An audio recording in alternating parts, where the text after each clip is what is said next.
Welcome once again. तो बच्चों last topic में हमने इलेक्ट्रिक पोटेंशियल और पोटेंशियल डिफरेंस में डिफरेंस किया था और उसके बहुत ही गजब के बेहतरीन मैंने आपको कॉन्सेप्ट्स बताए थे। उसके साथ साथ मैंने आपको जो फॉर्मूलेज हैं उनको कैसे मेमोराइज करना है उनकी ट्रिक्स भी बताई थी।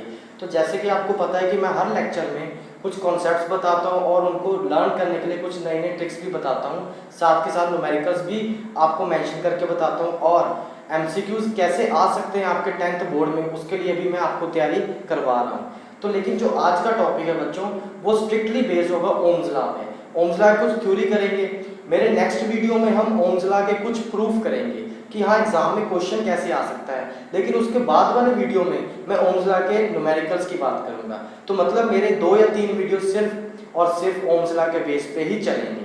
तो आज का वीडियो स्टार्टिंग है ओम्स लॉ का, लेकिन अगर किसी ने मेरे पहले 2 वीडियोस नहीं देखे तो आप प्लेलिस्ट में जाके 10th क्लास फिजिक्स में वो वीडियोस देख सकते हैं। तो चलिए स्टार्ट करते हैं ओम्स लॉ। ओम्स लॉ क्या कहता है बच्चों? कहता है कि जितनी बड़ी बैटरी लगाओगे, ध्यान से सुनिएगा, इसको इंग्लिश में कन्वर्ट करेंगे। कहता है किसी भी वायर को अगर आप जितनी बड़ी बैटरी से कनेक्ट करोगे तो उसमें उतना ज्यादा करंट फ्लो होगा। ये थी मेरी लैंग्वेज। अब ओम्स लॉ क्या कहता है देखिए, it states that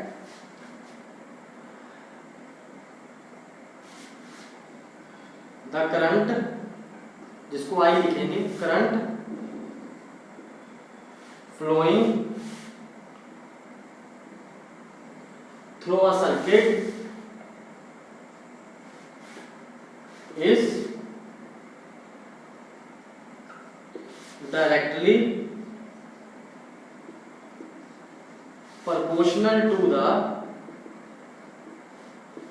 potential difference applied। ज्यादातर बच्चे यहीं तक छोड़ आते हैं, जो कि आपकी सबसे बड़ी गलती है, क्योंकि बोर्ड वाला यहीं पर नंबर काटता है और सारी डेफिनेशन को गलत कर देता है। लिखता क्या है इसके बाद? Applied at constant temperature and pressure conditions. इसका मतलब मैं धीरे अभी समझाने जा रहा हूं। वो कहता है कि अगर आप किसी भी वायर के अक्रॉस या कंडक्टर के अक्रॉस कोई बैटरी लगाएंगे तो जैसे जैसे ये बैटरी पोटेंशियल डिफरेंस क्रिएट करेगी इस वायर के लॉन्ग, मतलब इसके इलेक्ट्रॉन्स को जितना ज्यादा भगाएगी उतना ज्यादा क्या है, करंट प्रोड्यूस होगा। तो जितना इलेक्ट्रॉन्स भागेंगे उतना ज्यादा करंट। तो मान लेते हैं कि करंट आपका ये वाला मिला, आई करंट इस डायरेक्शन में, और इसकी पोटेंशियल है V। तो वो सिंपली यही कहता है कि जो पोटेंशियल डिफरेंस क्रिएट होगा जिसको हम V से लिखेंगे, तो पोटेंशियल डिफरेंस को कैसे लिखेंगे? V से। तो जितना पोटेंशियल डिफरेंस क्रिएट होगा वो प्रोपोर्शनल होगा करंट के, या जितना करंट मिलेगा वो क्यों मिल रहा है? क्योंकि धीरे धीरे पोटेंशियल डिफरेंस ज्यादा हो रहा है इस कंडक्टर के अबाउट। तो सिंपल सी बात है, वही इसने लिखी है। It states that the current flowing through a circuit is directly proportional to the potential difference applied at constant temperature and pressure conditions. ये लिखना जरूरी है क्योंकि वायर, कंडक्टर और मेटल जो भी चीज है जिसमें से करंट फ्लो हो रहा है, तो बच्चों वो उसमें एक प्रॉपर्टी होती है कि वो करंट को रोक सकता है। हर चीज दूसरी चीज को रोकना पसंद करती है। जैसे बच्चा नहीं पढ़ता तो पढ़ने में दिक्कत, अगर ज्यादा पढ़ता है तो दूसरे वाले कहते हैं कम पढ़ा कर, खराब हो जाएगा। नहीं पढ़ता तो भी खराब है, ज्यादा पढ़ता है तो भी खराब है। मतलब क्या है, हर चीज दूसरे को क्या करती है, अपोज करती है। तो ये भी क्या करेगा, जब इसको कोई सजेशन देगा, करंट देगा, तो ये भी कहेगा नहीं मुझे आपका करंट नहीं चाहिए, मैं जैसा हूं वैसे स्टेबल कंडीशन में मुझे रहने दीजिए। तो स्टेबिलिटी के लिए ये रहना पसंद करता है, लेकिन इसको अनस्टेबल करने के लिए, करंट लेने के लिए हम क्या करते हैं, इसको पोटेंशियल डिफरेंस देते हैं और हमें करंट मिलता है। तो यही चीज आप समझिएगा कि कोई भी चीज है उसके पास एक ऐसी प्रॉपर्टी होती है कि वो दूसरे को रेजिस्ट कर सके, दूसरे को अपोज कर सके, रोक सके। तो वो जो रेजिस्ट करने वाली प्रॉपर्टी है वो एज अ कांस्टेंट बन के आएगी कि उसकी कितनी रेजिस्टिविटी है या कितनी रेजिस्टेंस है। तो देखिए फिजिक्स में जैसे ही आपको ये प्रोपोर्शनल साइन दिखे तो उसकी जगह पे आपने इक्वल टू लगाना है और एक कांस्टेंट लगाना है। तो ये वैसे का वैसा। अब इसकी भी ट्रिक बताऊंगा कि फॉर्मूले में कंफ्यूजन क्या होती है और बच्चे कहां गलती करते हैं। तो थोड़ा सब्र करिए 2-4 मिनट तक। V = RI आ चुका है। अब देखिए ये R क्या है, तो बच्चों V potential, I current, R क्या है, रेजिस्टेंस ऑफ द कंडक्टर। तो ध्यान दीजिए सिर्फ रेजिस्टेंस नहीं लिखना, रेजिस्टेंस ऑफ कंडक्टर लिखना है या मेटल जो भी आपने ये वायर ली है मान लीजिए ए भी लिखा है तो मैं यहाँ पे ए भी लिख देता हूँ, आपको आसानी से समझ आ जाए।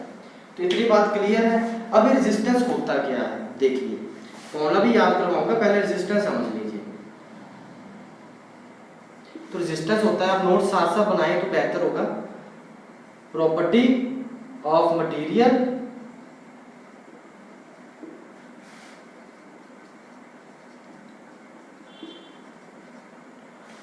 To resist the flow of current through it।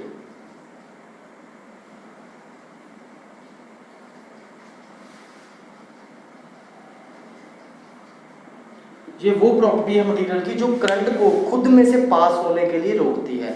ये वो प्रॉपर्टी है जो करंट जो आ रहा है या जो करंट बनने जा रहा है उसको बनने से रोकती है। तो हर मटेरियल की, मान लीजिए कॉपर है, एल्युमिनियम है, आयरन है, मैग्नीशियम है, सोडियम है, या कोई भी और एलिमेंट है जो भी आपके नोन में हो, आपको याद हो, कैल्शियम ले लीजिए, कोई भी ले लीजिए, तो हर एक की एक प्रॉपर्टी होती है कि वो कितना रोक सकता है। मैं सिंपली वे में आपको समझाने जा रहा हूँ कि कुछ मटेरियल होते हैं जो करंट को पास होने देते हैं, कुछ होते हैं जो करंट को नहीं पास होने देते, जैसे कि वुड है, रबड़ है, इनमें से करंट आप बिल्कुल पास नहीं कर पाएंगे। लेकिन अगर लोहा है, आयरन है, उसमें से इजीली करंट आप पास कर सकते हैं। तो मतलब क्या, अगर नाम से भी देखें, वुड है, आयरन है, इनमें क्या फर्क है? आयरन वो है जो करंट को पास होने देता है और रबड़ या वुड वो है जो करंट को पास नहीं होने देता। तो ये क्यों है? क्योंकि उनके पास एक प्रॉपर्टी है, रेजिस्टेंस है, अपनी एक ताकत है जिससे वो करंट को पास होने से रोक सकते हैं। ये बात समझ आ गई। अब इस फॉर्मूले को कैसे याद करना है वो देखिए। इस फॉर्मूले को याद करने से पहले ये डेफिनेशन को मैं मिटा रहा हूं और देखिए क्या कंसेप्ट निकल के आता है। देखिए टेक भी साथ साथ आ जाए। फॉर्मूला क्या है? V = R है, इसको मैं IR लिख देता हूं। ओके, मैंने क्या किया, यहाँ पे एक थोड़ी चेंजेस करने जा रहा हूं। मैंने क्या किया, इसको V/I = R लिख दिया। ओके, लेकिन कुछ बच्चे क्या करते हैं, वो V/I की बजाय I/V = R, मतलब इतनी बड़ी गलती कर देते हैं एग्जाम में जो कि मानी नहीं जाएगी। आपका सारा क्वेश्चन, आपका सारा काम गलत कर देगी। तो फॉर्मूला अगर देखा जाए तो कंफ्यूजिंग है, नहीं हुआ तो अब बन जाएगा। और उसको मैं क्लियर पहले कर देता हूँ कि फॉर्मूले में डिफरेंस क्या है। तो आपने ये वाले दोनों फॉर्मूले लर्न नहीं करने। सिंपली अगर टीचर्स आपको लर्न करवा रहे हैं स्कूल में तो उनको कराने दीजिए, लेकिन आपने मेरी बात मानी, आपने ये दोनों में से कोई भी फॉर्मूला यूज नहीं करना। तो आपने करना कौन सा है? आपने सिर्फ बेसिक फॉर्मूला जो ये है इसको यूज करना है। और कैसे करना है देखिए, जिनको पंजाबी समझ में आती है उनके लिए वीर, और जिनको हिंदी आती है उनके लिए भी वीर। तो पंजाबी में भी वीर होता है, मतलब भाई, ब्रदर को वीर बोलते हैं, हिंदी में भी वीर बोलते हैं। तो अगर वीर की बात करें तो ये भी क्या लिखा है, VIR, वीर। तो आपने वीर से याद करना है। जैसे ही आप वीर लिखेंगे V = IR, तो R एक तरफ, V ऊपर, I नीचे, तो क्या है आपका फॉर्मूला बन जाएगा। और 100% आपका क्या है, 100% आपका क्या है, सही रिलेशन बन चुका है। समझ आई बात, क्या चीज चल रही है और कैसे ट्रिक्स बनती हैं। अब आगे का काम करते हैं, थोड़ा ये भी नोट कर लिया, चलिए बहुत अच्छी बात। फॉर्मूला बन चुका है। अब देखिए, अब हमें करना है सिंबल और SI यूनिट। तो सबसे पहले SI यूनिट करेंगे। अब बच्चों करंट की SI यूनिट है एम्पियर, रेजिस्टेंस की हमें नहीं पता, वोल्टेज की, पोटेंशियल डिफरेंस की वोल्ट। तो SI यूनिट हम किसकी करने जा रहे हैं, रेजिस्टेंस की करने जा रहे हैं। और वो आपने बच्चों क्या करनी है, ओम। इसलिए टॉपिक का नाम ही क्या था, ओम्स लॉ, मतलब उसमें रेजिस्टेंस के बारे में बताया था। और ओम का सिंबल क्या है, जैसे जादूगर की कैप होती है जिसमें से वो रैबिट या खरगोश को निकालता है, तो वही वाला सिंबल है। किसी बच्चे ने ये सिंबल पाई वाला नहीं लगाना, मैथमेटिक्स वाला, ये गलत हो जाएगा। आपने कैसे करना है, आपने बड़े स्टाइलिश वे से ऐसे कर देना है। देखिए जैसे मैं बड़े प्यार से इसको ऐसे बना रहा हूँ, या तो ऐसे बना लीजिए या ऐसे करके ऐसे भी बना सकते हैं। लेकिन किसी ने ये वाली दो लाइंस को ज्वाइन करके नहीं बनाना, ये गलत है। और ये तीनों सिंबल क्या है आपके, सही माने जाएंगे 100%। मार्क्स भी 100% आएंगे, कॉन्सेप्ट भी 100% समझ में आएगा। बस जुड़े रहिएगा, जाइएगा मत कहीं पे। तो सिंबल पता चल गया। अब देखिए सिंबल पता चल चुका है, रेजिस्टेंस की SI यूनिट पता चल चुकी है। तो जरा फॉर्मूला दोबारा लिखते हैं। R क्या होता है, V/I। तो अगर कोई पूछे डिफाइन 1 ओम, 1 ओम क्या होता है, तो आसानी से बता पाएंगे, क्योंकि 2 लेक्चर्स में मैं सिखा चुका हूँ। जिसकी चीज के आगे 1 लगा हो और जिसकी वो यूनिट हो उसका फॉर्मूला लिख लीजिए। तो इसको लिख दीजिए 1 ओम, अब इसको लिख लीजिए 1 वोल्ट, और इसको लिख लीजिए 1 एम्पियर। तो बन गया ना वही फॉर्मूला। तो इसी से डेफिनेशन कैसे बनाएंगे देखिए, अब मैं लिखूंगा नहीं, सिर्फ समझाऊंगा। देखिए 1 ohm is the resistance of that conductor, पहले हिंदी या पंजाबी में सुन लीजिए। 1 ओम वो वाली रेजिस्टेंस है कंडक्टर की जिसमें से आप 1 एम्पीयर करंट पास कर रहे हो, और उसको कितनी बैटरी से कनेक्ट किया है, कितने वोल्ट की बैटरी से, 1 वोल्ट की बैटरी से। अब इंग्लिश में सुनिए डेफिनेशन कैसे लिखनी है। 1 ओम इज दैट, 1 ओम मैं लिख ही देता हूं आपके लिए। 1 ohm is that resistance of conductor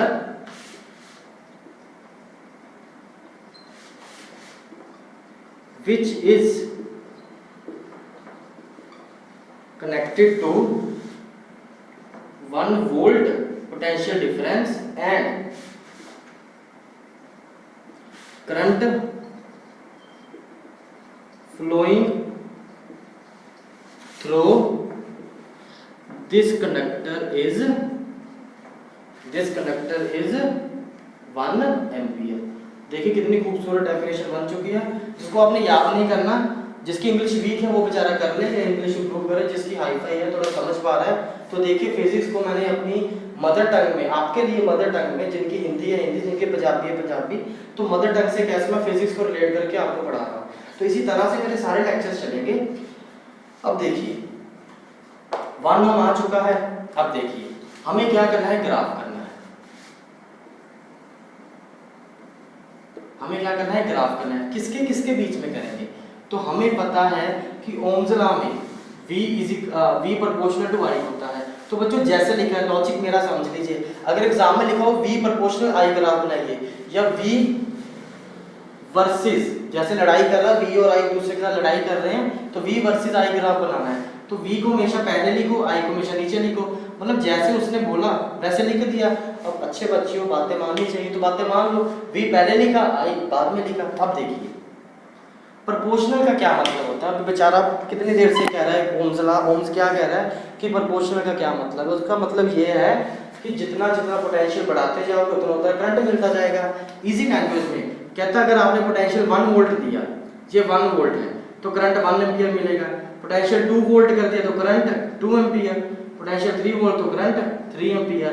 अगर मैं इसके पॉइंट्स लगाऊं, जो कि आपको लगाने आते होंगे मैं उम्मीद करता हूं, जैसे मैं पॉइंट्स लगाऊंगा तो मेरे पास एक स्ट्रेट लाइन मिल जाएगी। अब जैसे ये स्ट्रेट लाइन मिली, ठीक है, इसको मैं थोड़ा सा प्यार से साइड पे दोबारा बना देता हूं आपके लिए। VI ग्राफ की जो स्ट्रेट लाइन होती है बच्चों, स्ट्रेट लाइन रेजिस्टेंस का काम करती है, मतलब वो आपको रेजिस्टेंस बताएगी, और इसको स्लोप भी बोलते हैं। अब ये स्लोप क्या चीज़ है वो मैं अपने नेक्स्ट लेक्चर में क्लियर करूंगा, क्योंकि इसके बेस पे 2 ऐसी डेरिवेशंस हैं जो आपको किसी बुक में मिलेंगी और किसी में नहीं मिलेंगी, लेकिन 95% आपको नहीं मिलेंगी। मेरे लेक्चर में आपको मैं बड़े तरीके से कराऊंगा और कॉन्सेप्ट भी बताऊंगा, ट्रिक्स भी बताऊंगा कि उसको करना कैसे है। तो थोड़ा सा मैं कॉन्सेप्ट बताऊंगा, नेक्स्ट वीडियो में फिर आपको पूरी ट्रिक बताऊंगा, और फिर डेरिवेशन करेंगे, और आराम से उसके बाद न्यूमेरिकल्स करेंगे। देखते ही न्यूमेरिकल जैसे सॉल्व हो जाएगा। और जो न्यूमेरिकल्स भी मैं हो सके तो नेक्स्ट वीडियो में करवाऊंगा, वरना मैं उसके नेक्स्ट वीडियो में प्योरली न्यूमेरिकल्स कराऊंगा। तो जुड़े रहिए मेरे साथ। अब देखिए इतना काम हो चुका है, अब क्या करना है।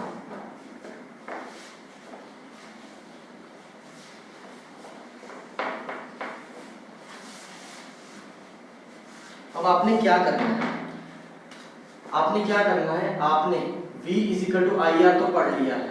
अब इसके बेस पे अलग अलग बुक्स में अलग अलग क्वेश्चंस है, लेकिन ज्यादा नहीं तो आपको 5 क्वेश्चंस तो मिल ही जाएंगे हर बुक में। हर बुक में कम से कम 4-5 क्वेश्चन मिल जाएंगे, 4 या 5 क्वेश्चन मिल जाएंगे, 2 solve 2 unsolved.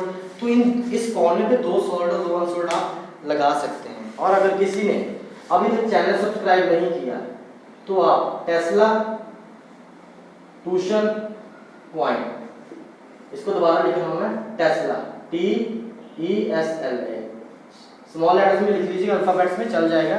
Tesla tuition point आप YouTube पे सर्च करके चैनल को सब्सक्राइब कर सकते हैं। और किसी ने अगर 9th की वीडियोस देखनी है, 10th की देखनी है, और चैप्टर्स की, लाइट चैप्टर है, मैग्नेट वाला चैप्टर है, उसकी देखनी है, +1 के कुछ स्टार्टिंग चैप्टर्स है बेसिक, और +2 का जो चैप्टर स्टार्टिंग होते हैं उनकी वीडियोस देखनी है, तो आप वहां पे जाके उन वीडियोस को देख सकते हैं। किसी को अच्छा लगे तो देखे, वरना इस चैनल पे मैं आपको वो सारे वीडियोस धीरे धीरे प्रोवाइड करता रहूँगा, क्योंकि अपना चैनल भी है और ये वाला चैनल भी है, क्योंकि ये टीचर्स के लिए खास चैनल है। जो टीचर्स घर बैठे स्टूडेंट्स की हेल्प करना चाहते हैं, आई वन अमंग देम कि उन बच्चों के लिए मैं ये वर्क हार्ड कर रहा हूँ ताकि उनको ये लेक्चर मिल सके और वो आसानी से अपना सिलेबस कवर कर सके, क्योंकि स्कूल्स कोई पता नहीं कब लगे कब ना लगे, तो मैं नहीं चाहता किसी का सिलेबस रहे।